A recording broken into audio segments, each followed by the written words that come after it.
नगीना सांसद चंद्रशेखर आज़ाद इस वक्त हमारे साथ हैं। चंद्रशेखर जी, लगातार संसद में आप कई मुद्दे उठा रहे हैं जिनको लेकर आप लगातार चर्चाओं में हैं। समाज को लेकर आपने मुद्दा उठाया, इसके अलावा समाज की रेजिमेंट को लेकर भी आपने बात की थी। देखिए, मैं जिस काम के लिए वहाँ गया हूँ, अगर मैं वहाँ वो काम नहीं करूँगा तो मैं खुद में तसल्ली नहीं कर पाऊँगा।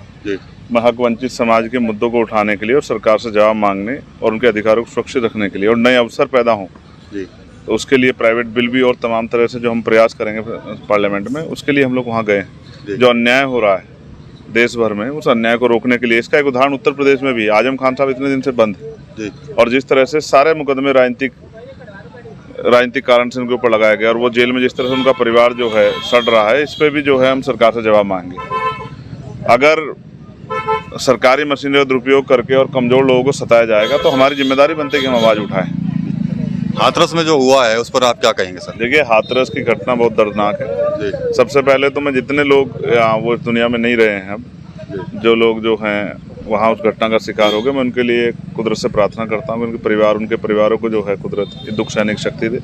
और मैं सरकार से अपील करता हूँ कि इसमें जो भी दोषी हैं इसकी सीबीआई जांच कराएं, इसकी और जो भी जांच हो कराएं और जो भी इसमें दोषी है, चाहे वो बाबा हो या कोई भी हो, सब पे कठोर से कठोर कार्रवाई करें कि दोबारा किसी की जान के साथ कोई खिलवाड़ ना हो। और उनके परिवार को, क्योंकि वो परिवार पीड़ित हैं, तो उचित मुआवजा भी सरकार देने का काम करे जिससे परिवार अपने पैरों पे खड़े हो सके। उपचुनाव को लेकर क्या कुछ तैयारी है? उपचुनाव के लिए कल पार्टी की मीटिंग थी, उसमें तय हुआ है कि उपचुनाव आज़ाद समाज पार्टी मजबूत से लड़ेगी। अकेले लड़ेंगे चुनाव? हाँ, अकेले लड़ेंगे, अपने दम पे लड़ेंगे, जनता के साथ मिलकर लड़ेंगे। मंगलौर के लिए कहा था आपने कि चुनाव लड़ेंगे, लेकिन वहाँ पर मैंने कई इंटरव्यू में कहा है कि पार्टी जो फैसले होते हैं वो स्टेट लीडरशिप के होते हैं। स्टेट लीडरशिप ने मना कर दिया लास्ट टाइम, इसलिए चुनाव नहीं लड़ पाए।